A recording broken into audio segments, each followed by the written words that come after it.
A Bíblia conta a história de 3 irmãos que eram muito amigos de Jesus. Maria, Marta e Lázaro. Certa feita, Lázaro adoeceu. Aí Marta e Maria mandaram um recado até Jesus, para poder Jesus vir correndo, para poder curar o irmão delas, que tinha adoecido. Aí quando Jesus recebe o recado das irmãs, ele diz: essa doença daí não é para a morte não, é para a glória de Deus. Só que quando Jesus finalmente vai ver Marta, Maria e Lázaro, as irmãs estão enlutadas.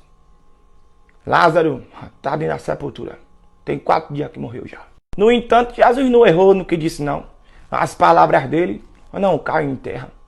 Porque ele disse que não era para a morte, era para a glória de Deus. O cara morreu. Há quem diga que Deus escreve certo por linhas tortas. Eu costumo dizer que Deus escreve certo por linhas certas. Os tortos somos nós. Por isso, por vezes, a gente não consegue enxergar a perfeição do agir de Deus. Aí quando Jesus chega diante das irmãs, diante do luto, diante do desespero, diante da dor, da perda, as 2 irmãs, tanto Marta quanto Maria, dizem para Jesus: se o Senhor tivesse aqui, isso não tinha acontecido, nosso irmão não teria morrido. Marta e Maria estão colocando diante de Jesus a frustração delas. Porque elas acreditam que se Jesus tivesse agido de acordo com as expectativas delas, teria sido melhor. Qual que era a expectativa delas? Que Jesus tivesse vindo e simplesmente curado a doença do irmão delas. Porém, entretanto e todavia, Jesus não é prisioneiro das nossas expectativas, meus irmãos. Jesus não caminha pelo caminho que a gente demarca, também não chega na hora que a gente marca e também não faz as coisas do jeito que a gente idealiza, não. Porque a gente não manda nele, não, viu? E se eu te disser que as suas expectativas estão pequenas demais para o tamanho daquilo que ele quer fazer? Espia só. Para Marta e Maria, Jesus é do tamanho das expectativas delas. Como Jesus não agiu de acordo com o que elas esperavam e como o Senhor não fez do jeito que elas queriam, na hora que elas queriam, não há mais nada que ele possa fazer a respeito daquela situação.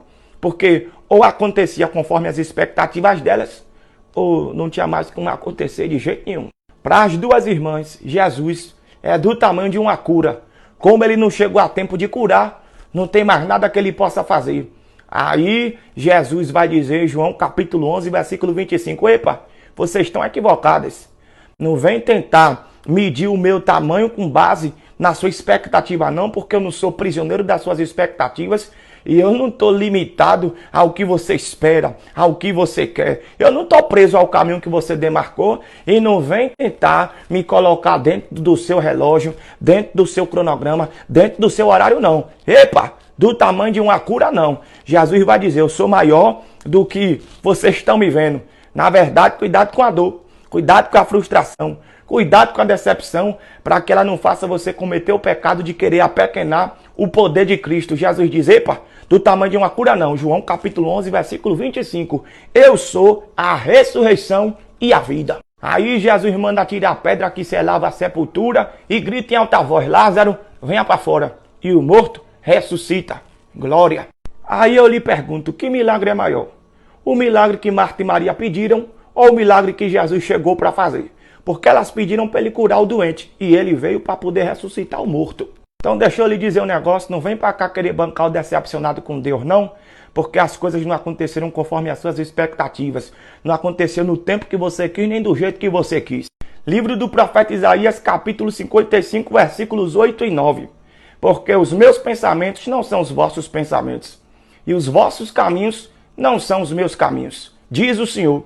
Porque assim como os céus são mais altos do que a terra, assim são os meus pensamentos e os meus caminhos, mais altos, muito mais elevados do que os vossos. Eu me lembro também de um texto que o apóstolo Paulo escreve na carta aos Efésios, no capítulo 3, no versículo 20. Ele diz que Deus é poderoso para fazer infinitamente mais, abundantemente mais do que tudo aquilo que nós pedimos ou que nós pensamos. Deus não é do tamanho das suas expectativas e não fique tentando dar tamanho para Deus com base na sua frustração, na sua decepção, não, meu irmão. Quem diz que tem fé, tenha também paciência para aguardar o tempo dele fazer alguma coisa a respeito da sua situação. Obrigado pela atenção, Deus abençoe e ilumine. Eu já fui.